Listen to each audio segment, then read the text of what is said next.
Hello, everyone. Welcome to Release the Beast. We're doing our round three roundup. We've been doing a couple of these now. We are joined by our live studio audience on Discord, and what we're going to do is we're going to talk about the games, we're going to talk about the rounds, and see what was happening in this tournament. Joining me, as always, is the winner of Rear of the Year 2015 and 2016, Stuart McCarran. How are you doing? I'm not sure I quite understand that joke, but I'm doing well. I'm just commenting on your ass and being creepy about it. Okay, yep. Um, cool. Right, so we want to talk about the round. We want to talk about round three, which was played in Release the Beast, which is obviously the online tournament we've all been playing in. Started off with 74 players. We had a few dropouts. I think we're around 68 now. We played the Vice, didn't we, Stuart? Which is a bit of a contentious battle plan. Yes, in many ways it's Luke's vice, as we'll find out later. But I guess to just Well, break it down on the fundamentals, just as a recap for everyone. So on the first turn, each player has two objectives in the corner in their territory, and you play long ways instead of you play on the short side each territory. And then on turn two, you have uh, again two in each territory, but more closer to the center. And then on turn four, you have a big scrum in the middle in the center with just one objective there. And it's also worth noting that our overlord, savior, and hero Trogdor decided to put two big terrain features in the middle of the board to create like a valley, almost like a Battle of the Past type situation. We had two big impassable bits with a big channel down the middle and two small paths around the outside where something like cavalry or infantry could get round, but not too many big monsters, certainly not my Gargants, were getting around the edges. So it was all about controlling the middle in the later turns, and we found it to be a very cagey sort of battle plan for a lot of the games. Yeah, and I think as a result of that, you're going to see a lot of the points here are very close because it was difficult to get into your opponent's face really early because of that choke point in the middle. Absolutely. We'll get on with table one. We had Miles, who's been top of the leaderboard now with his triple gatebreaker trade Gargants versus Matt the Mayor and his Soul Blight. And this was a game of that battle plan. I think basically, I think the battle plan was a huge factor in how this game shaped out.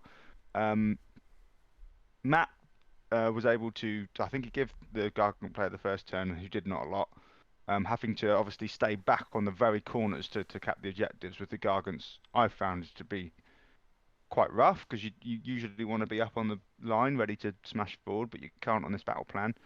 When it was over to Matt's turn, he went all in. I think he went for the Alpha Strike. He was able to pop Graveguard up from the graves, get a 9-inch charge off, and took like 25 damage off a Gargant with unbuffed Graveguard. So there's no buffs because everything else was this was freshly popped out of the ground Graveguard, just doing 25 damage. I don't know how I feel about that, Stuart.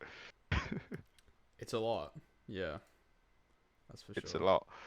lot. So after that, Matt got the double turn and decided to really push in.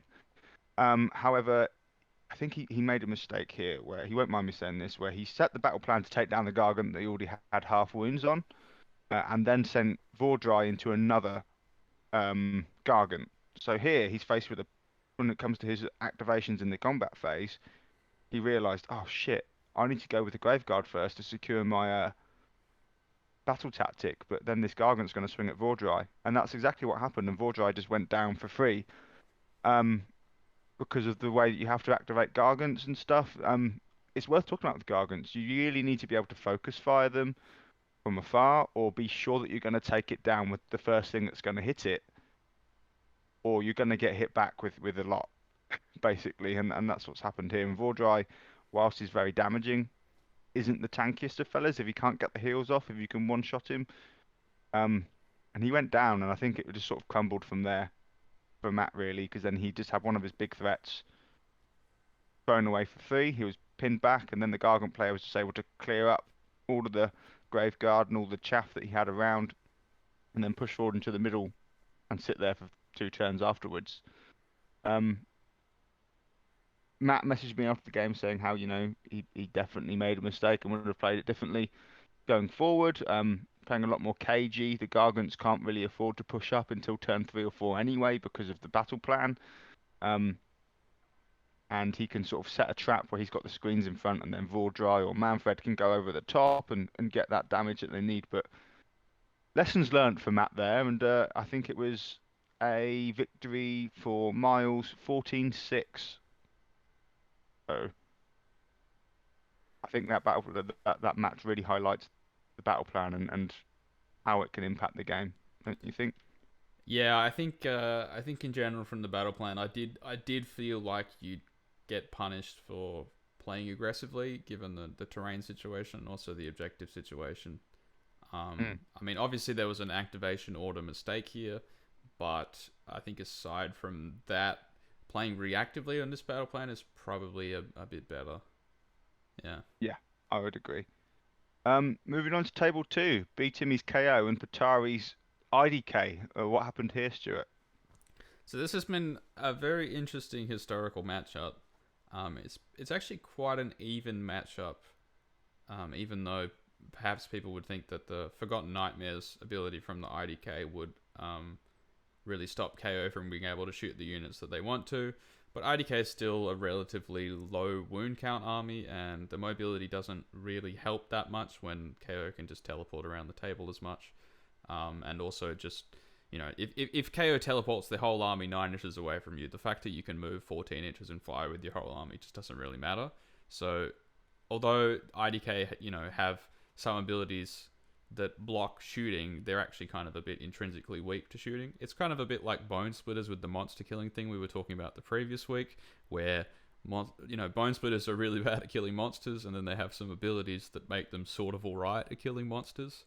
Um, Yeah, they but have the rules to help them, but the actual army setup with them being low wound count and relatively fragile means that shooting's actually also like their nemesis anyway, type thing. Yes, exactly yes, what Patari said to me. He said that's his one of his least favorite matchups. yes, but the IDK's players' route to victory is always getting that double into three, right? Where you set up all your stuff that you need to get in on turn two, get into some key combats, and then on turn three, when you're in high tide and you're getting fuel buffs now, but you're still some buffs in terms of attacks, and also you get to go first. So on that turn three, you can really get some damage done. And How was Patari able to do it? yeah, so in this game, it seems like he did get in like a nice IDK turn one charge, um, but the KO did a lot of damage back. Now we don't know from the players who took the who won the turn two priority roll, but it ended up being KO going first, and that allowed Pitari to get the double into three. At which point, he basically took off most of the KO players' army. Yeah, I mean It's that's worth kind of noticing that after the turn one charge from the IDK with Unleash Hell and then B Timmy going first on the round two, he was able to really take out a lot of Pachari stuff. I think he only had like a couple of units of eels, the turtle, and the eidolon left. Like everything else, all the first like half of his eels had gone down pure just the Iron Drakes that he has in this list and the Thunderers that were deployed on foot. Pachari said that KO loaded their weapons with extra hot wasabi to take out a lot of the. He was overestimating the damage and was surprised by it. So closer than maybe the score looks, but that turn three high tide double tends to seal the deal, doesn't it? yeah. And again, it does seem like a player's been punished a little bit for going aggressive on the battle plan, um, because I think the swing kind of happens later in the game in terms of the points. So although maybe he got a bit ahead early, the big swing happens on turn 4 or 5 where maybe your opponent can get on the objective and then you can't take it back. So maybe that's why the score looks like this, even though it's quite a close game. And turn four, when there's one objective in the middle, is not exactly where KO players want to be. To be honest with you, do they much prefer objectives being spread out, being able to pick units apart that are spread out. But when everything's just clumped together in the middle and you have to get near it to shoot at them, the KO are going to fall apart there. And I think that's what happened towards round 4 and 5 of this game. So Pachari taking the 14-6 win there. Well done to him. I think that's putting him in third place now, going into round four, which is pretty good. He's a fantastic player, isn't he? Yeah, I won't say I'm surprised with him going 3-0 so far, but he definitely, yeah, he's a great player, and playing an army that he's very well practiced with. So well done. Well done. So table three, we have our man Alan versus Arteom. A bit of a Seraphon mirror match here. It was classic Fangs with Croak versus Alan's Thunder Lizard 4 Carnosaur Monster Mash. And whilst I think both armies are very strong and both players are incredibly highly skilled players, 4 Carnosaurs charging into Skinks with Unleash Hell and Parting Shot is not going to end well. Thunder Lizard obviously trying to negate damage with the Coalesced rule, and a lot of Skinks doing just all the instances of 1 damage and mortal wounds. Just tore Alan apart. He was in a position where he basically couldn't charge at any point without being shot apart. Arteom was able to get onto the middle first and secure the victory. So, but still close, but unlucky for Alan, I think, in this matchup actually. Yeah, Alan told me that basically nothing happened in the game, and then the game was over. Yeah, Because he just couldn't wasn't find the able to angle in, charge. right? Yeah, Yeah, yeah, it's exactly. rough. Shall we move on to table four with Antu versus Constantine? Yeah, I got a feel for my boy Constantine here. So Antu was playing, Marathi Gotrek with the bow snakes, and Constantine was playing the 3 Frostlord Metal Cruncher Bonanza. Um, and yeah, for me, this is what made me make the shift into Yetis, is just playing against Marathi a bunch of times, because your opponent having something that you can't kill when you play an army like Beast Claw Raiders with a bunch of monsters is such a huge issue. And then if they got another one in Gotrek, it's even more of an issue. So yeah, it's really difficult in this matchup, and it sounds like Constantine was playing for the double, and then he didn't get it, and then it was kind of lights out from that point, I think, in this game. Trick definitely comes onto his own in turn four on this battle plan, doesn't he? Where that objective in the middle can be his just to swing around and start killing stuff, and that's obviously where your opponent has to be to score points. So they come to you when you're playing Gotrek on this battle plan later in the game. So Antu wrapped up the 20-0 there, taking him into I think joint first. So he's top of the leaderboard with his filth list, getting an unlucky matchup for Constantine there. Okay, and then we Speak, had yeah. yes, speaking of ogres having a bad time, uh, table 5 we had Olivier Gondouet with the 3 foxes and 30 sentinels versus AZ with again the similar ogres list, just with some different loadout changes. And Yeah, yeah, what we got from the players is that foxes are effed, no charges, bad battle plan, and yeah, apparently the only damage that AZ could really do was 4 damage with the Throthgorn's trap. So yeah, yeah. nice. There was I mean, the trap literally is no great. charges the whole game. So AZ was literally not able to get any of his ogres in at any point because of the movement shenanigans from the foxes. Meanwhile, Sentinels were doing 15, 16 mortal wounds a turn to one of the monsters. I think AZ got a bit unlucky with some of his 5-up wards and actually 15 wounds, mortal wounds from the Sentinels actually killed his general in one go early on in the game. Obviously, there's no escaping the Sentinels with their, I think, pretty much infinite threat range. They've got the 30-inch range, the 6-inch move. You can always make their range longer with one of the new spells, and you can always make them double move. So you're just not getting out of that. They don't need the line of sight, so I think they were hid behind one of the big rocks, just shooting over. This was so sad to read this, and very unlucky for AZ. And but proving the strength of the foxes, and I think this list is going to completely wipe some matchups and wipe some battle plans. I think it's going to be a bit of a gatekeeper, the fox list. Yeah, I haven't thought about the fact that on the terrain setup that the Sentinels could sit behind the rocks and then AZ couldn't charge them because you can't fit a Stonehorn around the side. But yeah, that feels pretty bad. There's not Yeah. much you can do about that, is there? Um, but it's not all doom and gloom for the ogres, is it, Stuart? Because you had your game on table six. How did it go?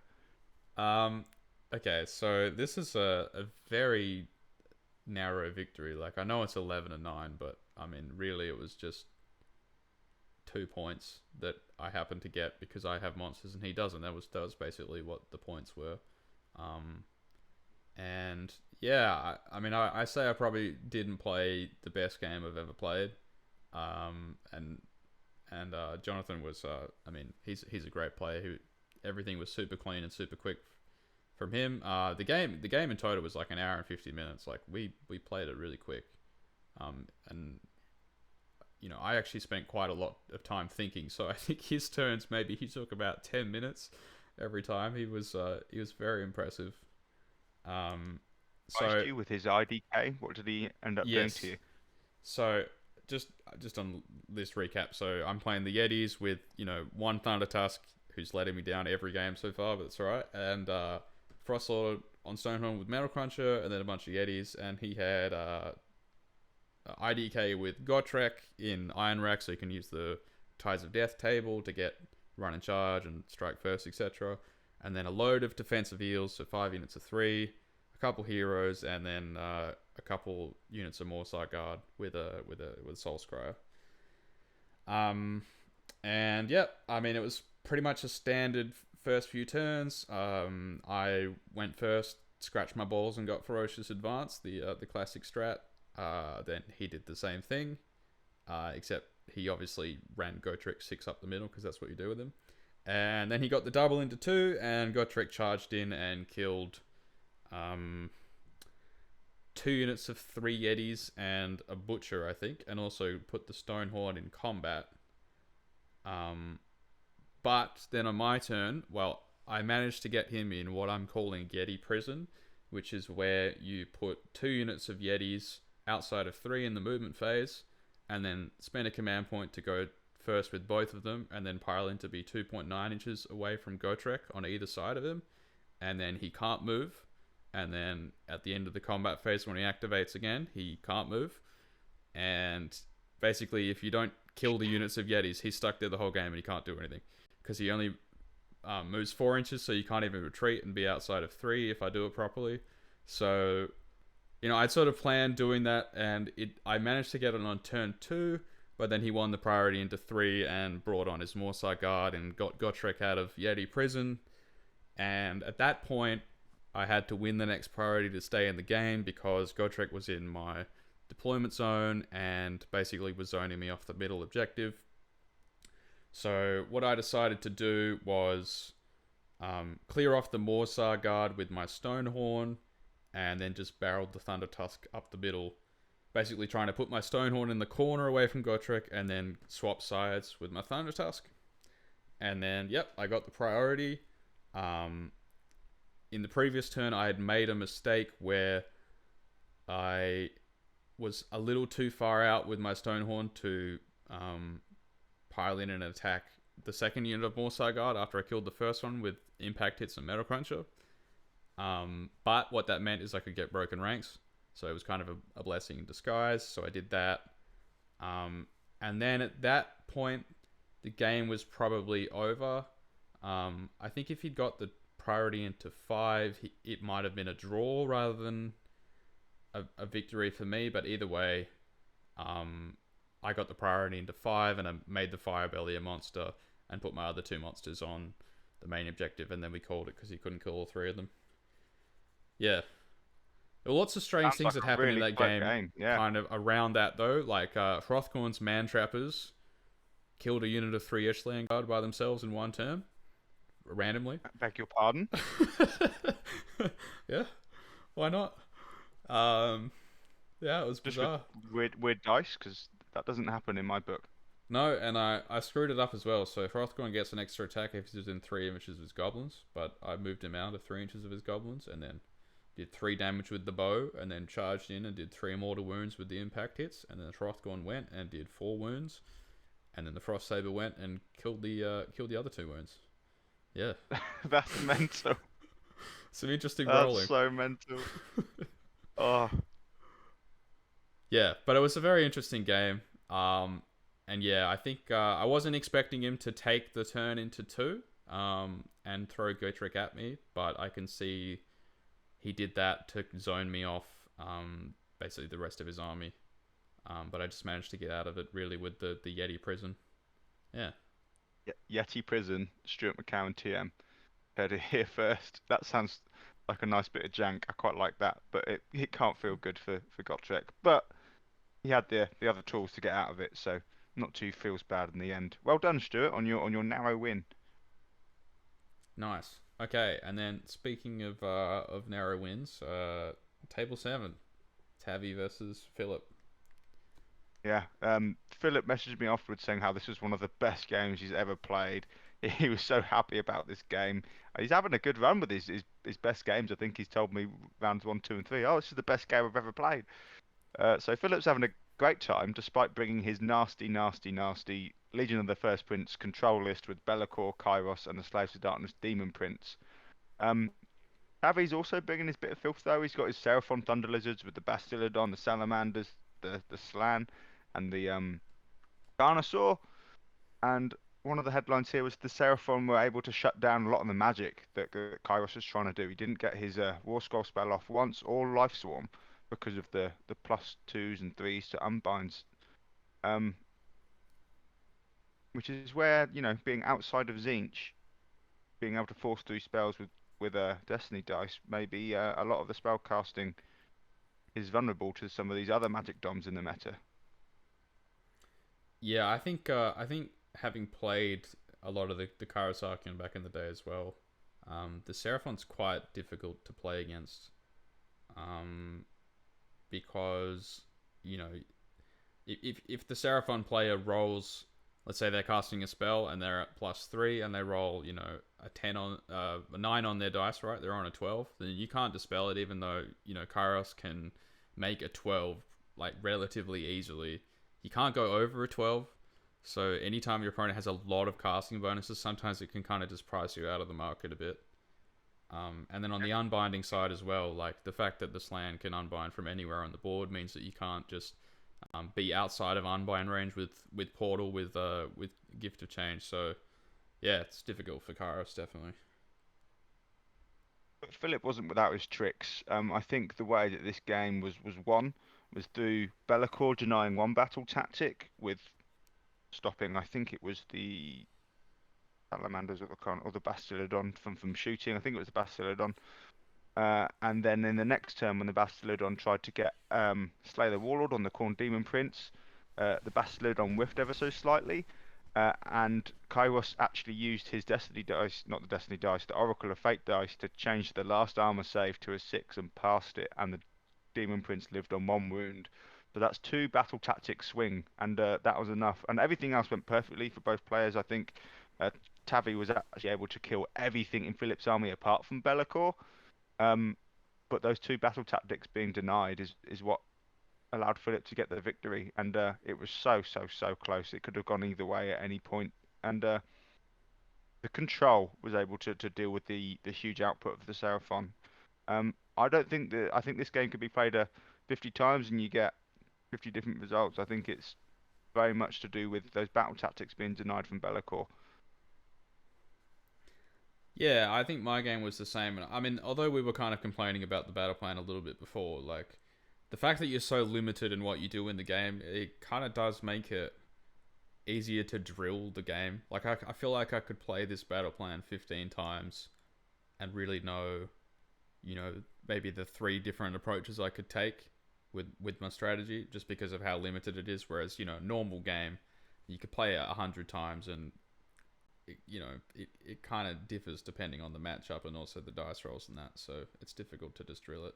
Yeah, it's the plan seems to stay the same, but it's about those key priorities and whiffs or charges or whatever.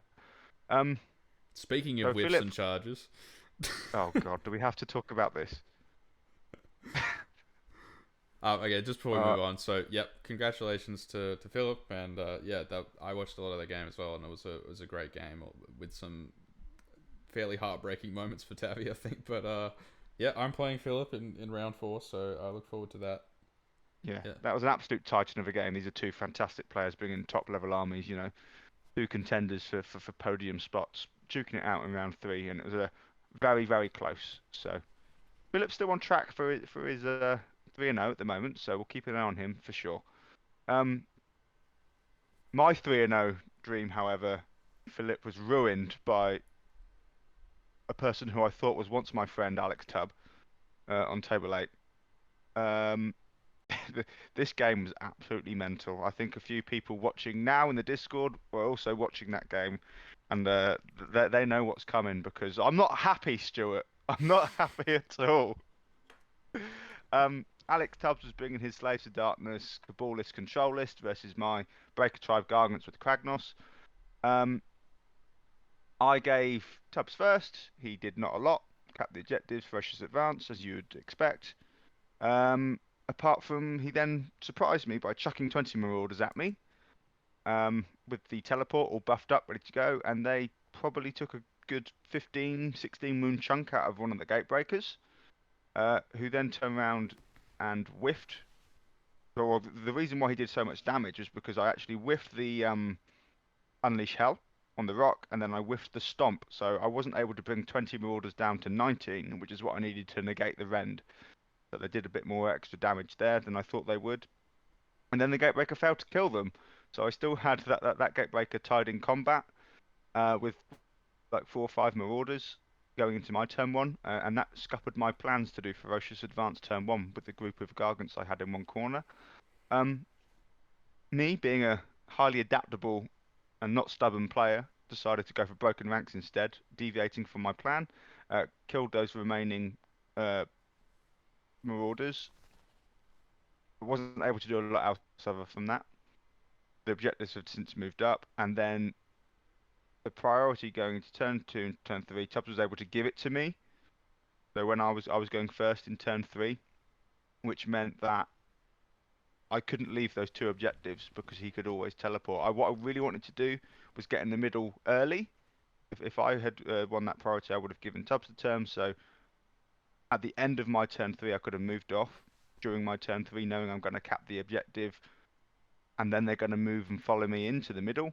But that didn't happen. So then Tubbs was in the middle with his 2 units of 5 Knights screening, the Untamed Beasts also screening, his Slaves of Darkness Demon Prince sat behind, his Sorcerer Lord, and then his War Shrine, all on the objective. So it's a lot of bodies he's bunkered down.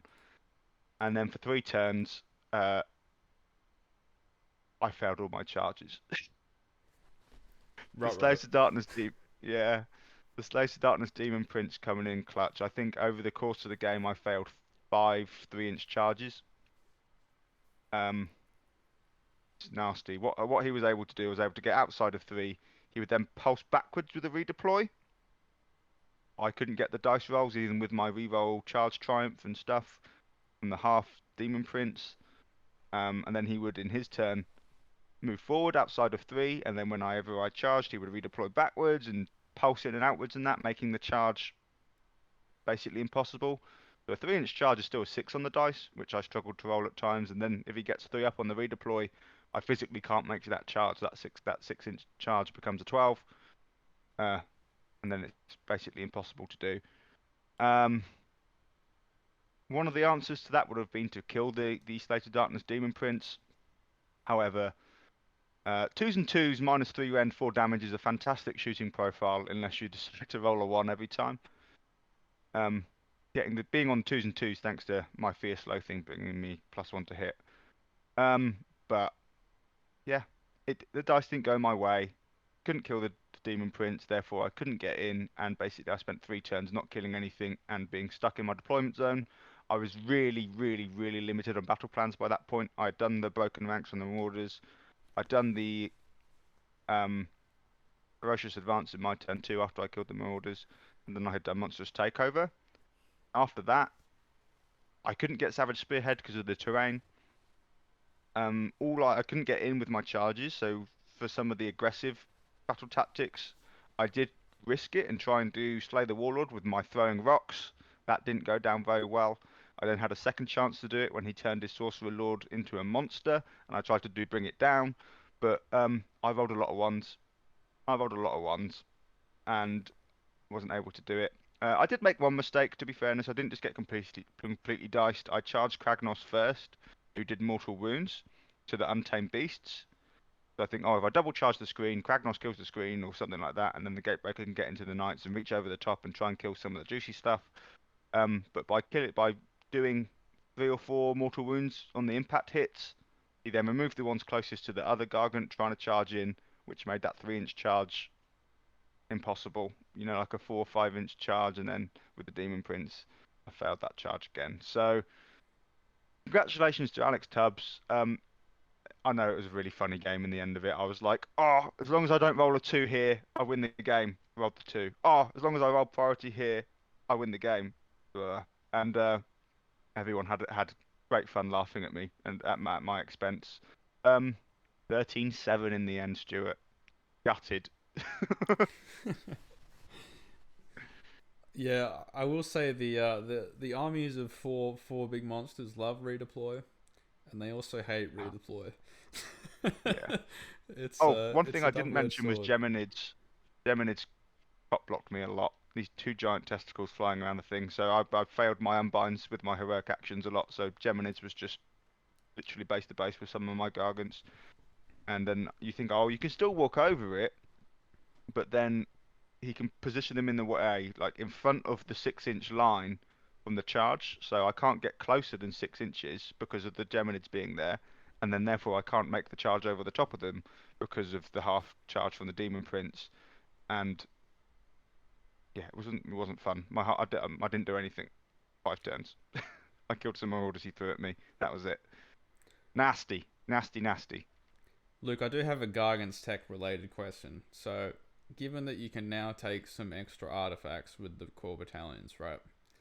Do you Coming up in think, the new White Dwarf. yeah, do you think having, like in your list, for example, having the second Gatebreaker, having Arcane Tome, and chucking Geminids in your list, do you think that's worth it? So the Arcane Tome, I've always felt it was a bit of a trap for Gargants because you don't get any plushes to cast. Previously, it cost you your one precious artifact, being your 5-up ward, um, and it didn't do a lot because if you ever came up against Seraphon or Teclis or something like that, you're just not getting your spell off and you've wasted your artifact. And people were doing it to get flaming weapons to boost the damage. I don't feel like I need damage boost, so I just sort of ignored Arcane Tome. But For Geminid Geminids. stopping command abilities for my opponent is an interesting thing. Very much so. I could be interested in looking at that. But what I first thought about when I saw the new artifact was put 2 ward saves on my each of my Gargants, so I have a bit more of a defensible force. But I think I might challenge you to a game with Geminids and see how it goes. Thanks for the idea. Nice. I see where you're going with it. I could see something there to Yeah, well, stop the Demon Prince using just his hearing his that ability. narrative of the game that happened, yeah, it would have Mm, helped. yeah, and stopping redeploys and things. Yeah, definitely. Table 9. We Yeah, had Orkman versus Damien. so I was asked to come in and do a ruling for this game, which made me realize something about my own army as well. But um, so Orkman, so he's playing Corn with Scarbrand, who has access to 6-inch piling. Okay, and Damien was playing IDK, I believe. Um, Was yep, and the interaction was in High Tide. What happens if you pile in from out of 6 inches of the IDK player and they strike first? And the answer is start of the combat phase. Any eligible IDK um, units can fight first, and then fight first happens. Any of them can fight if they're in combat, and then if they're not in combat, then they just enter the normal fighting sequence that everyone else is in. So if you're Scarbrand and you pile in from out of 6 inches and you're in Reapers of Vengeance, you can go first and attack twice in High Tide. And that's what happened. And he killed a lot of shit. He killed a lot of stuff. And I think it really caught the IDK player by surprise. But yeah, 6 inch yeah, we piling we against talked about IDK is the gold. yeah we talked about the IDK list having the 2 pillars of the Turtle and the Eidolon, and they both went down in their own turn 3 High Tide to Scarbrand, which is just savage.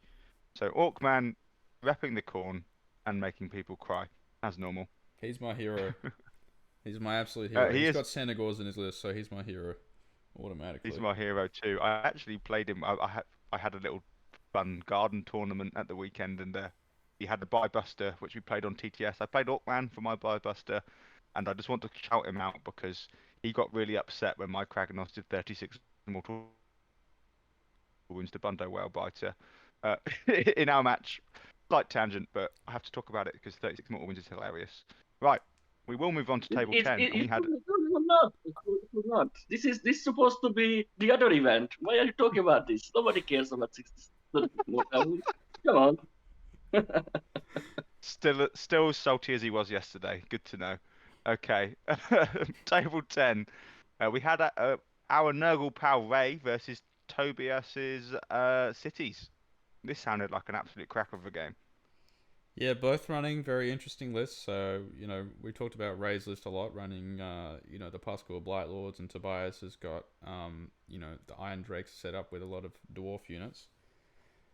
And yeah, it seemed like a lot of stuff was going down, like a lot of damage was done both sides. On turn 2, Raymond was able to get the Pascal units into one of the Pascal units into the Iron Drakes and killed 26 of them, which is that's a lot of damage. That was after the Iron Drakes bridged and killed 3/4 of the other Pascal unit. So it was a Yeah, very much a tit for tat. I'm going to do a big damage to you. I'm going to do a big damage back type situation. But yep, yeah, and then 26 damage from yep, Pascals. 26 damage, and then managed to rally 6 Iron Drakes back to take down the Great Unclean One. So again, just killing a lot of stuff, and 2 more Pascals as well. And then With the Hurricanum. yep, and then Nurgle turn 3. Yep, Raymond managed to go in and kill the remaining Iron Drakes. And then bottom of 3, Tobias's Gotrek kills the Glotkin.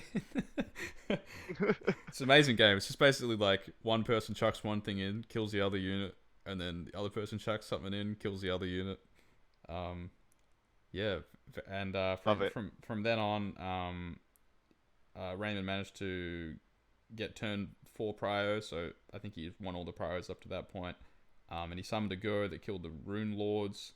And then on turn 4, Gotrek goes in against the Go, but whiffs this time, which is big. But Toby manages to get the turn 5 prio and almost kills Gotrek with 1 wound left, which is an absolute heartbreaker.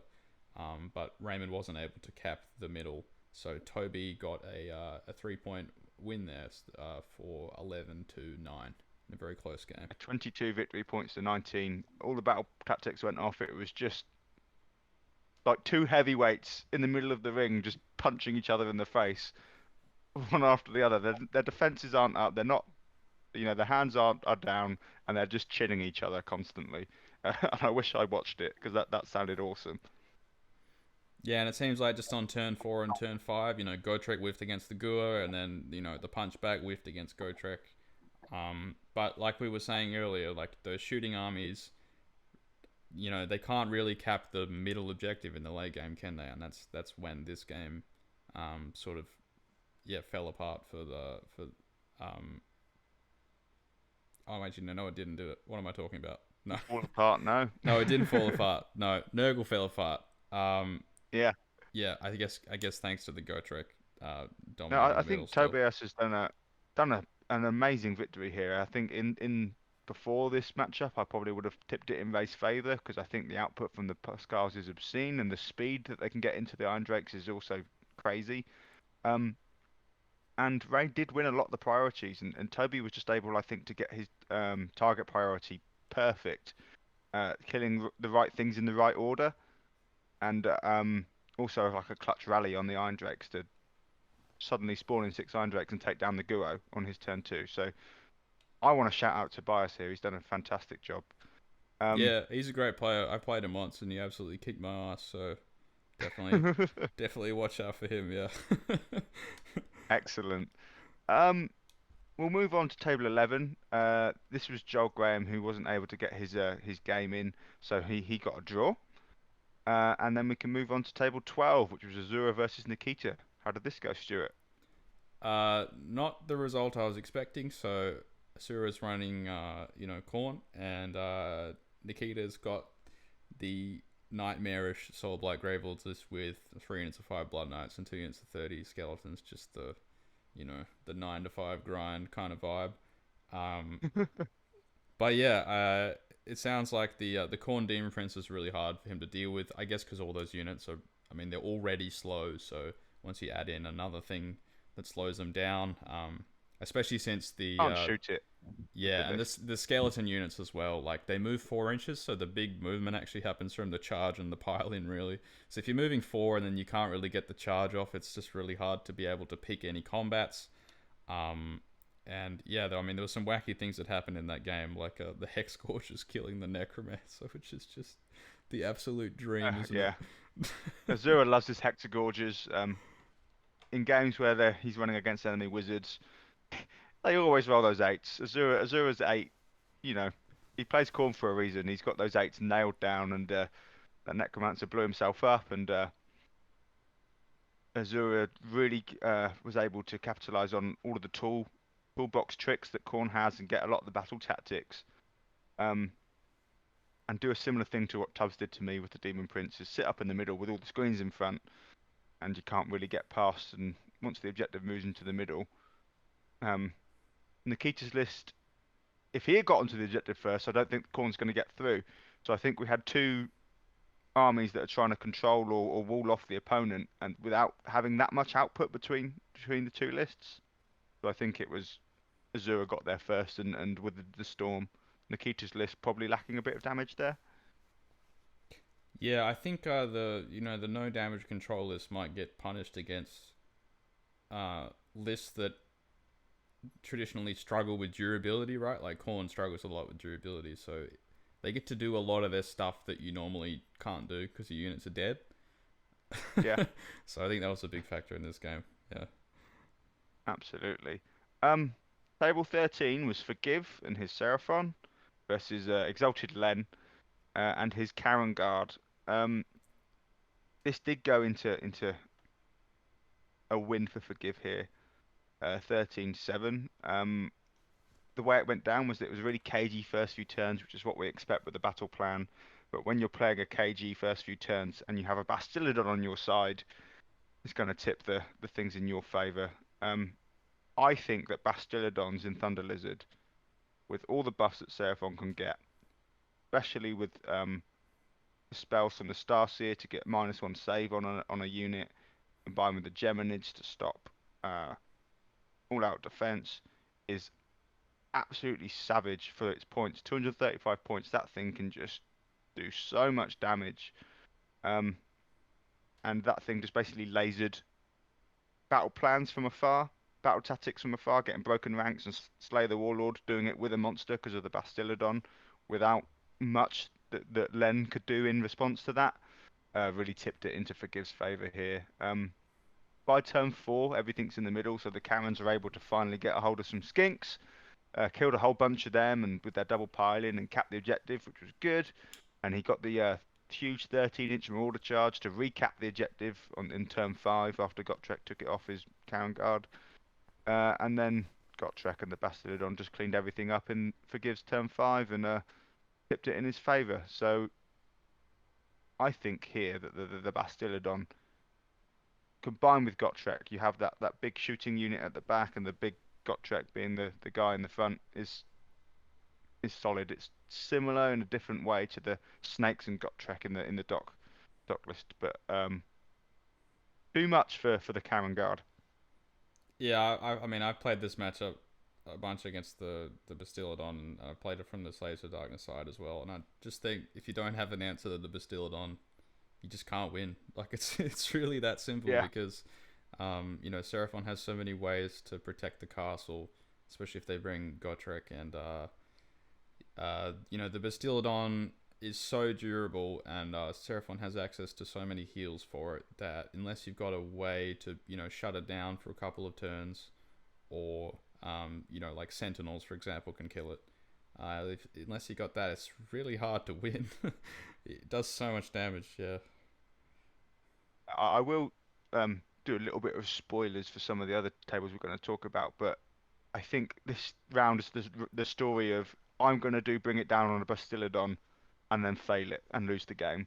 Because I think that's happened in pretty much every game where the Bastillodon's featured. That thing's a nightmare. I think it's one of the best units in the game at the moment, personally, for me. So, Yeah, it's only solid. 235 points. Yeah, Yeah. that thing needs to go up a lot. Yeah. That's mental. Yeah, it's mental. Okay, we'll move on to table 14. We had Kodran versus Charles. How did this go, Stuart? So again, another cagey turn one situation. Um, so this was it? Yeah, it was Marathi and Snakes versus Archeon, right? Yeah, two big fellas. We had Gotrek and Marathi versus Blades of Darkness Archeon. So some of the big bads at the moment facing each other off. Yeah, and it seems like, I mean, yeah, like Doc Double Turn managed to kill everything that wasn't Archeon. Um, and then Archeon only killed 10 snakes, and then 9, which meant he didn't get his battle tactic. Which every game I've played Archeon, he does that. Like, he will whiff on a turn, and you will lose a battle tactic, and that is a huge problem. Um, Yeah, and obviously, in Slaves of Darkness, he doesn't have access to the same buffs that you do in Tzeentch and the same guaranteed damage that you do with the Destiny dice.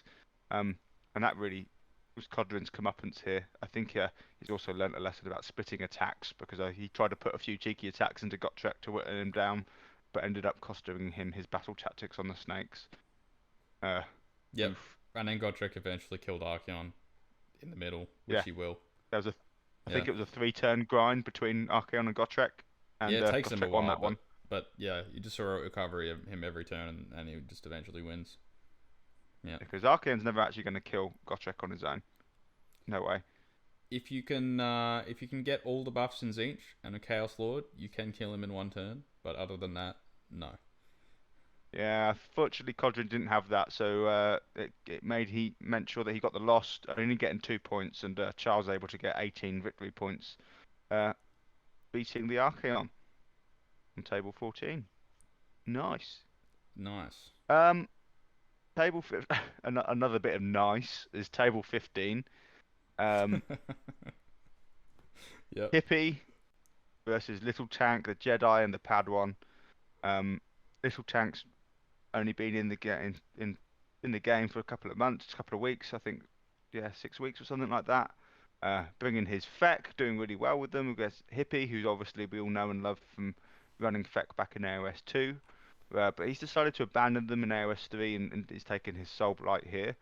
Um, Little Tank went all in. He put all his chips in the middle, put all 3 of his Terrorgeists up turn 1, said, if I don't make this, I'm going to lose the game, but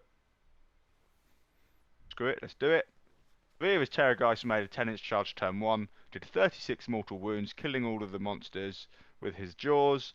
Awful. Awful. There was a tiny little hole in Hippie's lines where he was able just to like wiggle a Terrorgeist in using some of the terrain and able to get the Moors into the like Manfred and the with a pile in and into the Velocita as well. The Velocita survived and was able to kill a Terrorgeist back in Hippie's turn, but then the Terrorgeist exploded and killed the Velocita, the Vampire Lord, with the explode. And at that point, Hippie had not a lot left, and 20-0, savage. The explosion on the Terrorgeist is a funny ability. It's Yeah. hilarious. Yeah. Yep. Especially when they start doing like a chain explosion where one explodes and kills another, which explodes. It's interesting. Yeah. But Brilliant. yeah, I think like I'm sure Rob's talking about it on the stat show at the moment. But over the weekend there was someone who went 5-0 and won a tournament in the States with Flesh Eater Courts, and yeah, I think they're maybe in a better spot than we all initially gave them credit for. Yeah.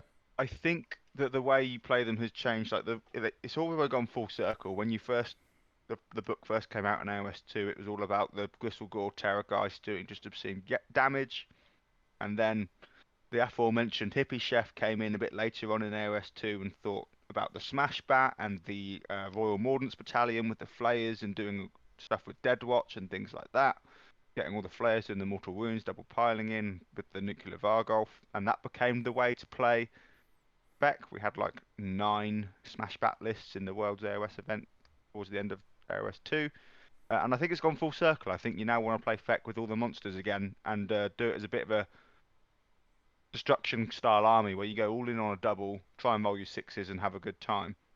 I think that's how Little Tank certainly has managed to get his 2-1. So well done to Little Tank. Nice. Okay, and then table 16 with Pask versus Dada, who's running the Dreadsaurian list. Pask running, traditional kind of You're Bad. He's called Raiders list. And you know how we were talking about the map before, Luke, with having the 2 rocks in the middle? Now, I don't even know if the Dreadsaurian can fit between them. Well, let's say hypothetically he can. Well, then you can just put the Morpot in the middle there, and he can never pass the center line. So, yep. I mean, traditionally, I would have said it was already a huge problem for a Dreadsaurian, but yep. I mean, not being able to move past the center line with a 500-point model feels pretty bad, doesn't it, Luke? I'm sure you know about that. Haha, enough. I've talked to Pascal a lot about this kind of matchup, and yeah, I think it went a lot like his previous games versus Thunder Lizards, where it looks bad on paper because of the -1 damage, but actually, generally speaking, Ogres prefer the Thunder Lizards matchup to the the Starborn stuff, because you don't have to deal with the teleports and endless bodies and that kind of thing, and you can just kind of get stuck in. So -1 damage sucks, but yeah, Pass managed to get the win here. Brilliant. Okay. Table 17 was Warhammer Rob versus... I put versus Nagash in the show notes. He wasn't versus Nagash, he's running Nagash. Who is he playing, Stuart? He's playing Idneth Deepkin, yeah. And how did the game go? Seems like in this game there's a lot of whiffing going on, and Nagash just managed to clean it up in the late game. But just for a bit of the deep dive, turn 1, Nagash and Graveguard did a battle tactic, I think Ferocious Advance, and then on turn 2, there was some rough charges for IDK, and I think he missed a few, but managed to cap the objectives. And then on turn 3, Nagash miscast, and then bottom of 3, IDK failed to kill skeletons and miss broken ranks. So turn 3 was just a big whiff on both sides. But it's kind of never over with Nagash until it's over. And yep, apparently he just cleaned up the rest of the IDK and managed to get the grand strategy, which I think contributed to the score difference. Yeah, having the mortal wounds to get through those defensive eels, with the arcane bolt spam, and the IDK actually not really being able to take down Nagash on turn 3 once they did that little whiff. No. So, Rob able to clean up with a 15-5 win there. So, well done to Rob. Yeah, I think with the actually, I got to say with Rob, like I almost whiffed against the skeletons as well and didn't kill them on I think turn 3 as well. So skeletons, man. Yeah. I mean, yeah. I think one of the other games we had, missing out a battle tactic by not killing a skeleton by 1 as well. And in round 2, that's how Joel managed to get beaten by Nikita, was whiffing on skeletons. So Tar Pit units in the Soul Blight is definitely something that they have going for them. Yeah. We'll quickly move on to table 18. This was Dennis, who unfortunately wasn't able to play his game and got the forfeit. Table 19, however, was Peter Ironside Dixon versus Trevor Ralph. Peter running his ogres, Trevor running his crazy KO with the Magmadross list, and this game sounded hilarious. Yeah. But also a bit unfortunate. So ogres did the classic. I know you're a big fan of it. Turn 1, do nothing. Just cap at the objectives, get your battle tactic. And then KO went all in. KO decided to fly high everything, push all the Magmadroths up, and go for it. And they got the double turn. So you're thinking, oh, all that shooting, all those Magmadroths, are they going to do something? Um, Poor Trevor, he whiffed on his dice, Stuart. He killed one Morfang in the double turn. He did do 8 wounds Just to a Thunder Tusk as well, which I'm not sure why he was shooting the Thunder Tusk, but yep, I mean he's just going to heal that back with the Morpod, isn't he? Yeah. yeah.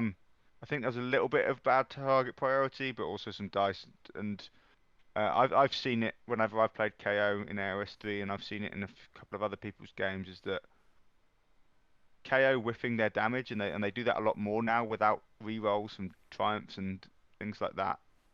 It's just game losing almost. Basically, you push up and then you don't do enough. You don't get your battle tactic. The opponent's putting all out defense in the shooting phase, and your end one just doesn't do anything. And that's what happened here. And Magmadroth was able to do some cool stuff though. So the KO bit's not working for him, but the Magmadroth managed to kill a butcher and smash them all pot in one turn. So he had a great time. But then the ogre double turn back tabled him in turn 3. I find 19-1. butchers die very quick. That's kind of their job. But I've also found that Magmadroths don't kill anything. So this They will Magmadroth kill a did well. butcher. They will kill a butcher. Yeah. Yeah, and smashing them all pot's also quite funny, I think. So Iron Tide doing well with his ogres, still keeping on top, and Trevor still having a great time. I know both of them had a bit of a bromance going on during this game, and they had a really good time playing against each other. Both really nice guys. So well done to Iron Tide on table 19. I would like to Table say 20, just Stuart. at this Oh, sorry. junction that with the exception of one game, the go first and scratch your balls play is at a 100% win rate. So it's probably like a 98% win rate so far or something. So get on it, people. I know you're a Scratch fan of your that. balls. I know you're a big fan. Scratch your balls, everyone. Table 20. Was there any ball scratching going on, Stuart? There wasn't ball scratching, but there was whiffing apparently.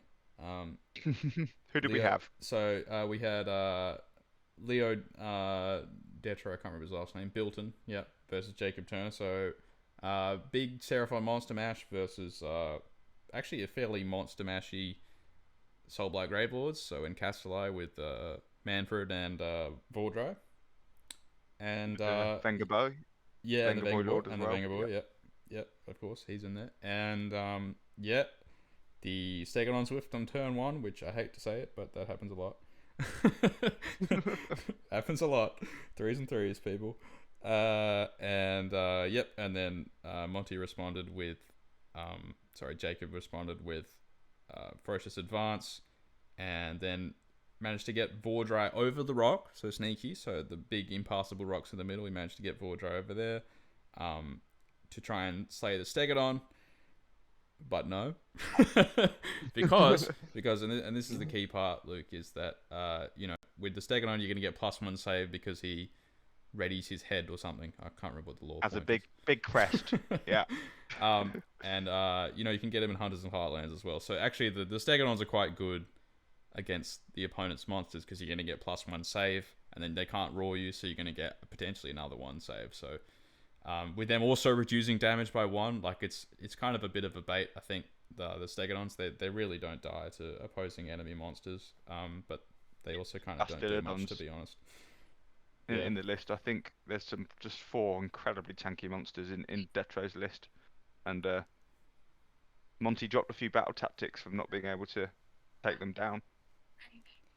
Yeah, and I mean, it seems like there was not a lot of killing on both sides because Vordry went down to 1, but then healed the full because of his Chalice, and then the Vengerboy, and then the Hunger as well, and Heroic Recovery. He's got so much healing. But I think Detro just sat in the middle with his 4 monsters and just went, "You can't kill these guys ever," and that's how the game went. Yep. Yeah. Solid win though for Detro. Because Jacob Soulblight is got a lot of tricks in it, and I really like the Vengerboy reducing rend when he gets in.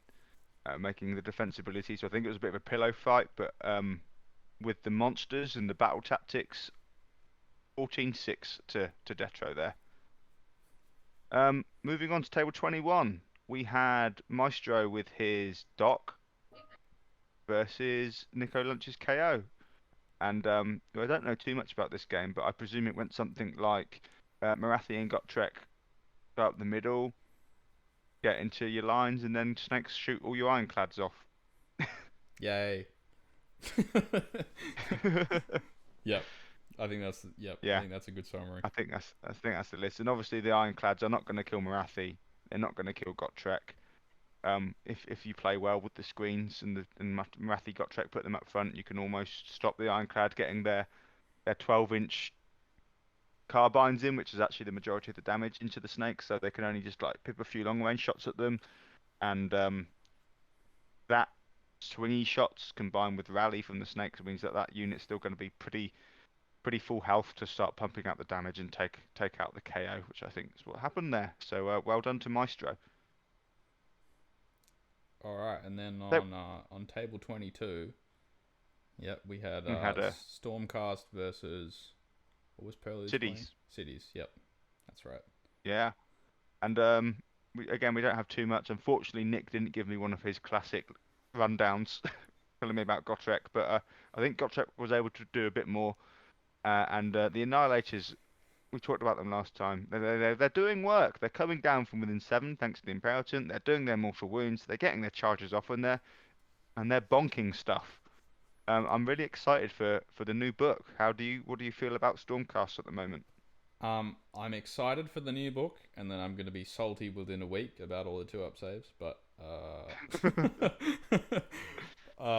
yeah, I mean it's mortal wounds, isn't it? On a tanky unit, 2-up save unit that can do mortal wounds is great, isn't it?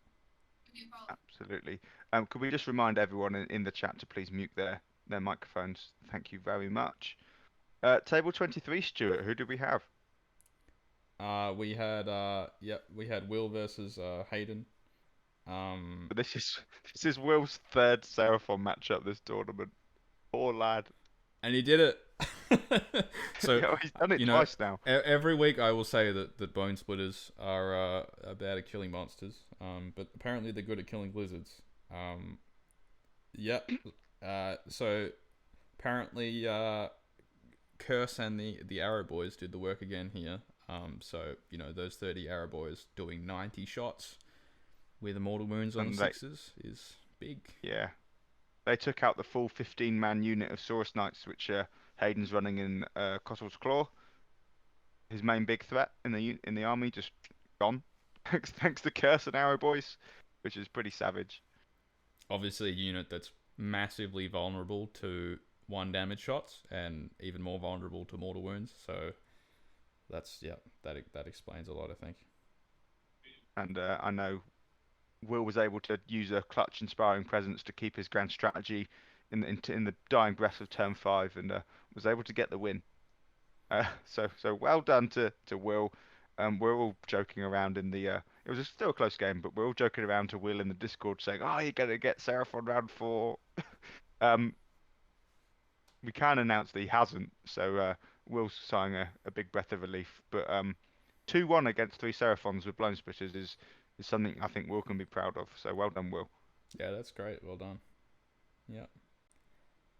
Table 14 was DLF IDK. He wasn't able to get his game against Joel, so this resulted in a draw because they both weren't able to do it. It was unlucky, but we did have another draw, but this was an actual draw. This was table 25. So both players were absolutely ecstatic about this game and said it's one of the best AOS games they've ever played.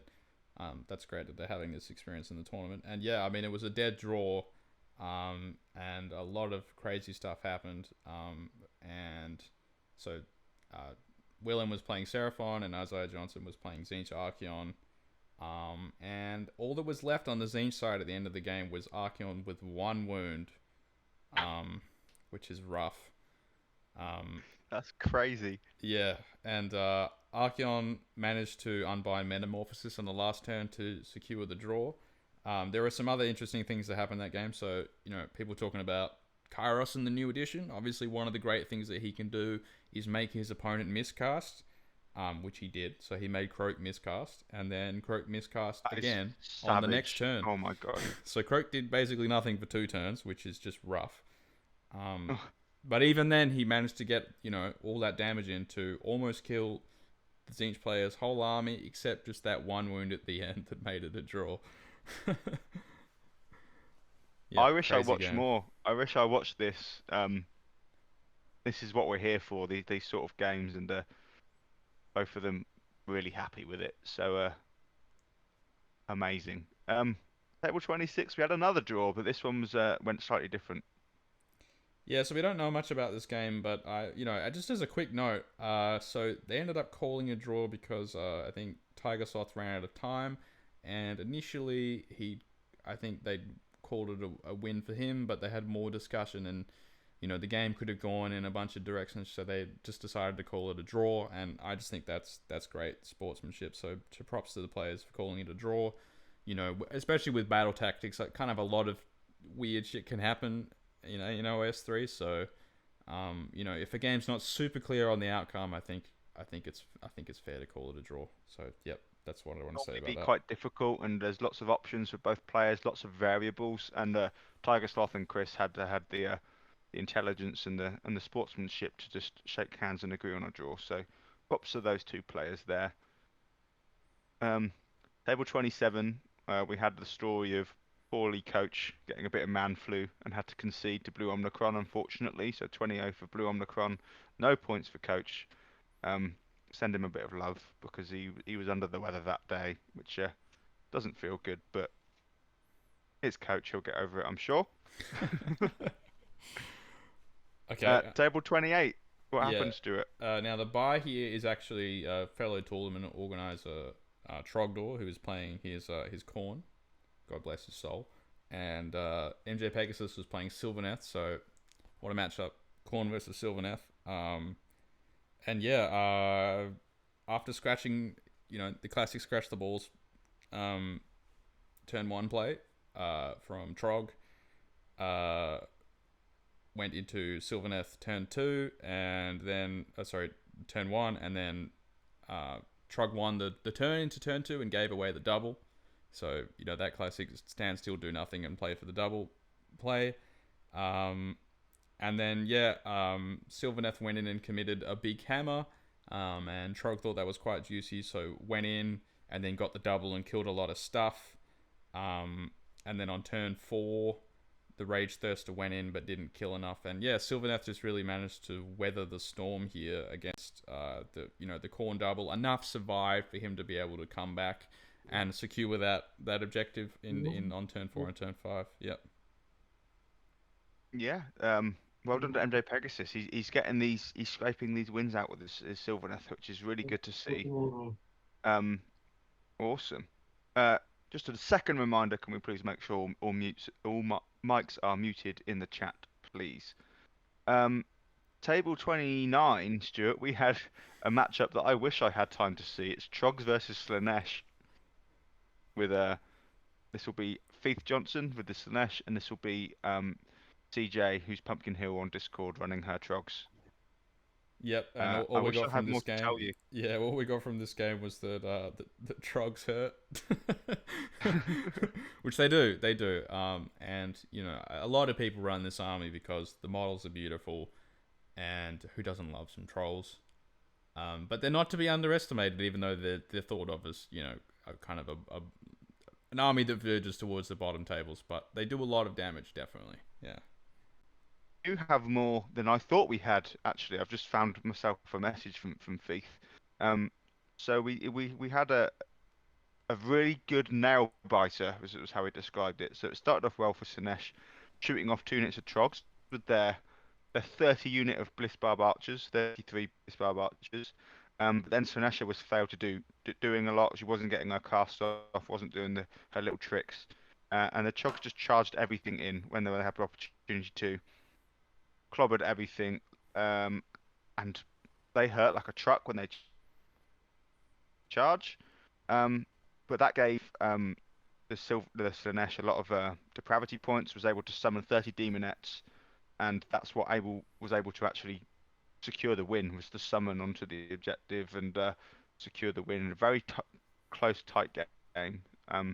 Late game summoning, I think, is actually incredibly strong in this edition. I've been pulling my hair when I've ever been playing against it. I pull my hair out at how difficult it is to try and screen it out or think about what they're going to be able to do with their battle plans with their summon.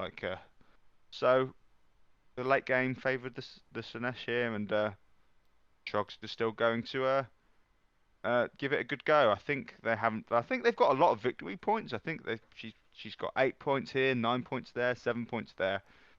So I'm hoping she can get the win. Shall we move on, Stuart? Yeah, so on table 30 we had Sylvaneth with Gotrek versus an interesting Settlers game list. From what we heard, it was kind of a bit of a dull first few turns, which, it's a running theme from what we've heard so far. But once the objective changed on turn 4 to that objective in the middle, everyone runs into the middle. But yeah, cities didn't seem to have enough bodies, again, kind of that shooting style of list, and failed to bring it down battle tactic on the Tree Lord, which I think really caused the major difference here. Didn't really seem like Gotrek did a huge amount, on paper in terms of the punching and the killing, but, just being able to zone out that that objective in the middle on turn 4 is definitely huge. We did hear a little bit about the Warsong Revenant, the new unit for the Sylvaneth from the Broken Realms Kragnos, doing the combo where you get the Throne of Vines +2 to cast, you get +1 to cast thanks to your innate War Scroll ability being near a tree, and pumping the Unleash Spites thing through a spell portal, doing AoE damage. Roll the casting value of the spell. Every 5 up is a mortal wound, and that's an AoE spell. So that was able to do some work as well. Really thinning out the city's bodies and tipped it into the Sylvaneth favour. So, woo. And James has just messaged me saying he's got the exact same matchup on his real life tournament that he's playing right now. So hopefully he's going to learn some lessons and get the win. That's cool. That is cool. We then have a couple of tables that are just buys. We've had, unfortunately, round 3 seems to be the round of dropouts, or the round of not being able to schedule your game in. Nestled in here, though, we do have Haf's Luminesce getting a 12-8 victory against Juan Carlos's Gargants. We then have table 34, Connor's Gargants getting a 12-0 against a Biebuster. I can't remember who played the Biebuster, but he was able to get 12 victory points there. And we then had the rest of the tables dropping out. That brings us to the end of round 3, Stuart. We are exactly halfway through the tournament. What a tournament it's been. How have you found it? I still have no idea what's going on with AOS 3, and that's great. Look, it's wide open. Shall we just go on your screen, have a look at the ladder, and shall we talk about what has gone as predicted halfway through the tournament, and what surprises we've got, and then also we can talk about what we think, how we think it's going to finish, and what we can expect at the next couple of rounds. Yeah, so I think, in the 3-0 bracket so far, what we're mostly seeing is, the hyper-efficient list from the last edition, really. So, I mean, IDK, Seraphon, and then kind of the newcomer of the Marathi Gotrek Bow Snakes list, which is just kind of an improvement on the previous edition's Marathi Bow Snakes. And then we got a bunch of control lists, which I think I would include my own list in there, which I've all gotten better because you don't have to kill as much as you used to. So, I mean, from the players that are in the 3-0 bracket, we've got my list with the Yetis, you've got Philip Kartiv's list with the Legion of the First Prince, Tubbs' list, which is extremely, close to Philip's list, but in Slaves of Darkness with some more Mortals focus, but still the kind of same control focus. And then you've got the Luminesce with the 3 Foxes, which is, I guess it's a control list. It's more of a runaway sort of control style, but it is kind of a control list. It's a deny list. Yeah. Yeah, you deny the charges, you can't get in, it's frustrating to play, it runs circles around you, and it does have that big 30 Sentinel unit hammer pumping away you while the Foxes tie you up and cause you headaches. So I think Olivier's done really well to get the 3-0 there, but I certainly wouldn't want to face it. But yeah, I mean, aside from that, the list with all like classic sword and board sort of style, where you have some heroes and then some sword and board infantry, like basically like a total war army roster. Um, None of those are in the 3-0 bracket really. It's kind of control lists and then hyper efficient armies with some questionable point costs chucked around places. Yeah. Yeah, I think points efficiency and damage efficiency is what you're seeing at the 3-0 lists. When you look at the turn one bracket though, that's when you get some surprises. So we would like to shout out Orkman doing 2-1 with his corn, which I think's hilarious. I'd like to shout out Little Tank and his turn one with Feck. Yeah, that's great. He's going Yeah. all in. And then Tobias's cities also doing well with the 2-1. Yeah, that's really good as well. Like, I think cities have taken some flack over the years for whatever reason that I don't really understand. But they've only really been at the top for like the 2 months they first came out, right? I mean, other than that, they've kind of been behind a lot of the other hyper efficient shooting magic lists, right? So, any result that's towards the top with cities is absolutely to be commended. I mean, they're a strong army, but they're not S tier like Luminesce I or think Iron Seraphon, that Drakes kind of thing. are holding that book up at the moment. You're seeing them being used with Soulscreen Bridge. You're seeing them being allied into a lot of the KO lists that we've been seeing. I think with the points increase to Phoenix Guard, I think Iron Drakes are now clearly the winner in that book, and they're being used to great effect. Yeah, for Um, sure. Yeah. is there anything in here, Stuart, maybe lower down on the tables that surprised you? So some armies that you thought would do well that are maybe struggling, and can we think out why? Have a look at their matchups and maybe why. Um, a lot of the lists you're seeing that you thought might be good. We haven't got any Archeons towards the top. Yeah. What do we think's been going on there? Yeah, and I mean, there's been a few like Joel had a couldn't play his game this week, so there was a draw there. So I mean, that's kind of maybe cluttering the analysis up a little bit. But I mean, from what we've seen over the weekend as well, from America, is that Archeons drops a lot of games to maybe stuff that you wouldn't expect, i.e. Slanesh. And I've actually got an article coming out this week on Plastic Crack whenever that comes out about Archeon and AOS 3. And I don't think he's all he's cracked up to be, because although the save stack is great for him, it's also terrible for him because he's only got neg 2 ren. So if you go into something that doesn't have, the hero keyword, so you can't just insta kill it with the sword, right? Or you don't have the destiny dice to be able to do that, then he really struggles to kill stuff. And all the battle tactics that you really want to get the extra points with him on, you need to kill stuff. Like, he can't get the extra point really from, let's say, Savage Spearhead, because you got to have 2 monsters, which either you're not going to fit in, or Kairos is not going to be in your opponent's territory, let's be real. And then, Ferocious Advance as well, you need 3 monsters, which, you might be relying on getting Metamorphosis up if you have Kairos in your list. But then, you don't really want to run Archeon next to your Kairos and your little 1 wizard on the turn 1 and do nothing with him if you're doing the 6-inch pre-game move with Host Arcanum. So I think ultimately on the battle tactics, he's not that strong. So although, there are many elements of the Tzeentch Archeon army that are mega repressive, don't forget that, if Archeon goes into, let's say, a Stegodon, right? We were talking about that before. If Archeon goes into a Stegodon in Thunder Lizards who's got +2 save, he's not going to kill it. Like, unless he's got the double pile-in from the Chaos Lord maybe. But then what if he gets roared, right, by the opposing monster? Then you can't use the double pile-in. And then he fails to kill the Stegodon. You don't get the battle tactic. He's stuck there, and you've just got an 830-point whale in the middle. That's what you got. Yeah. He's just sitting on the beach. Cool. Yeah. And I think we've got a really interesting spread of the Marathi Gotrek list as well. We've got them right at the top with Antu and his 3-0. We've got a couple scattered around on turn 1, and we've got a couple, not even getting 2 wins, getting 1. So Do we think they're very matchup dependent? Do we think they're very player skill dependent? What do we think's going on with the Marathi lists?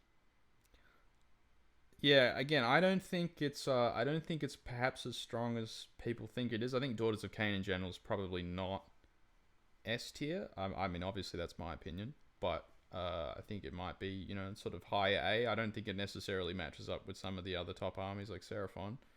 Um, you know, I mean, Antu is a very good player, so he's gotten this kind of placing with Beasts of Chaos and Gits and a bunch of other stuff as well. So I mean, it could be an outlier. We can't really tell, but it seems from the other Marathi Gotrek players' results that maybe it's not an absolutely top tier army, but like still really strong army that probably is in kind of a 4-1 slot, but maybe not quite to the level of 5-0. Quickly say once again, is it? I'm going to name call it. Who's it that's making the noise? Is it Warhammer Rob? If you are listening, could you please mute your mic for the show, please? We're nearly finished. Don't worry, Luke. I've already sorted that out. I've muted on Discord, so it's fine. Oh, cool. Well, I'm okay. So it's just me that's hearing it. No problem. Yeah. Well, that makes me sound like a really aggy old man or something like that now. Just yelling at something no one else can hear. Right. Anything else that's you want to talk about at the tournament, or then do you want to maybe do a few predictions looking at the ladder now? Yeah, let's go looking forward. So let's take a quick look at the round 4 matchups of the top bracket. So we've got Gargants here versus Marathi Gotrek Bow Snakes, and then IDK versus. I was Miles. I wouldn't be No. particularly optimistic, to be honest. Again, like we were talking before about ogres struggling against stuff they can't kill. Gargants, it's even worse, and Gargants struggle against opponents that don't want to play the game and just want to table them. And that's exactly what this list wants to do from the Daughters of Cain side. So, yep. And then on table 2, we've got IDK versus Luminesce. That's going to be a really interesting game, I think. I I really am want to so catch interested in watching this game. I would ask Tavi or Olivier if they're watching to let us know when your game is and see if we can get a watch in, because Patari, obviously with regard to Nightmares being able to bait out a lot of the shooting into a useless screen, but also the shooting's weirdly also his Achilles heel at the same time, and he's not going to be able to get his Mursar in necessarily to the foxes, and he doesn't have the shooting to take them down. So that's going to be really interesting. Really looking forward to that. Yeah, 2 mega mobile armies with sort of scalpel damage. I think personally, it's slightly in the favor of the Luminesce, but I'll have to see what. Me too. Yeah, what goes down there. And then on table 3, we got Arteom with his Drax. No, it's Fangs. Is it Fangs or Drax? Anyway, Starborn. Fangs with Croak. Yeah, Fangs with Croak. Seraphon versus Alex Tubbs with his Cabala's control list. I think that's probably in favor of the Seraphon, you would think. Probably. Yeah, I think Croak is going to be a big problem there because +3 to Unbind, potentially +4 near Arcane is a huge problem for Tubbs, and he doesn't really have a way to kill him, so it's just going to have to deal with it the whole game, I think. So Tubbs, if he gets lucky with the sacrifice that he can get, he can also match him with the +3 to cast, and he does have blue scribes in the list, so he's re-rolling casts with the spell off, and he's doing 2-up auto cast with the blue scribes as well. So I think Alex Tubbs could get a few more spells off than you would think. And he's got hold clearers in his list, so the units of skinks in Arteom's list might suddenly find themselves being hit by the Manticore Lord's War Score spell or Whispers of Chaos, so they take damage and then they can't move. I think there's some play. I'd like to watch that one as well. I think if he rolls a big Comets Call on the first turn, it's going to be really hard for Tubbs to come back. That's what I think. Okay. Yep. Okay. So then table 4, we got Orkman versus B Timmy. So this is actually a 2-in-1 game, but because of the way the ladder's organized, this will come before the kind of low 3-0 types, myself included. And then on Orkman playing Khorne, B Timmy with his KO. And then on table 5, we got Matt Terrell with Soulblight Gravelords versus Alan Joins with his Monster Mash Thunder Lizards. And then the last of the 3-0 games is me versus Philip Kartev in what can only be described as a slapfest. Only the battle tactic achiever will come out on top because we're not killing each other. How are you feeling about your game, Stuart? Because obviously Philip's one of the top players at the event, running a filthy list. Are you feeling hard done by, or do you feel like you've got some play? Look, if I'm looking at the other 3-0s, it's probably one of the better matchups for me. That doesn't mean it's a good matchup, because it's not. It's probably still, I would say slightly in his favor. But, you know, he doesn't have much damage, and my list is quite durable and quite kind of taggy. So, yeah, I think it's gonna be a war of I think who can play the tagging and control game better. Um, Although I would say probably the Yetis have a bit more flexibility than the Pinks, but then obviously not the same level of durability. I don't know. We'll see how it goes, Luke. I really don't know how this matchup goes because I can't really say there's a precedent maybe ever. I think of the top like 6 tables you've just gone through there, there's only one, that being table one, to me that's going to be relatively obvious. I think the rest are really up in arms, and there could be plays either way, and depending on priorities and charges and plays and player skill and stuff. It's not to say that Miles might not get the win against Antu. He's always upsets, but yeah, it's looking really, really wide open, and we're looking forward to round four. Thank you everyone for sending me in all the information about your games. We've had loads of information this time, everyone giving really detailed summaries, and we've got plenty of you joining us live, which is awesome. So I hope you're enjoying these roundup summaries as much as we enjoy doing them. Um, and we will be keeping you updated with round four next week. The rounds have been extended, so it'll be probably on the Monday or Tuesday next week. And good luck to everyone in their round four matchups. Is there anything you want to say before we say goodbye, Stuart? Um, Any I shout would. outs? What am I going to shout out? I would say keep faith in whatever army you happen to own and play it because AOS 3 is having some wacky results.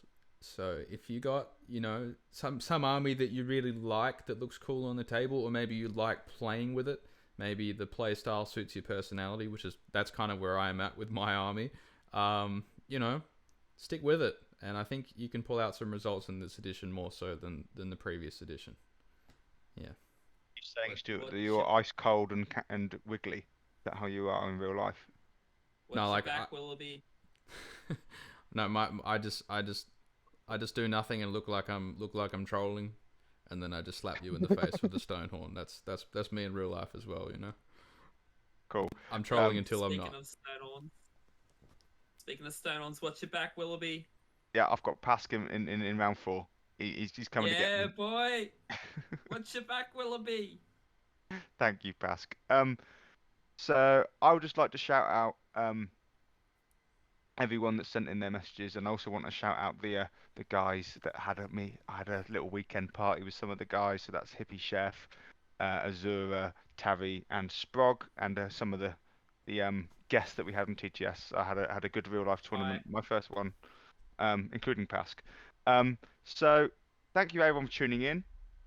Really enjoying these summaries, and we're enjoying the tournament. Keep up all of the banter that you've got on the Discord. Let us know how your games go. Please tell us when you're playing your game so people can watch. And good luck. Thanks for joining in, and we'll see you next week. Goodbye. Bye bye.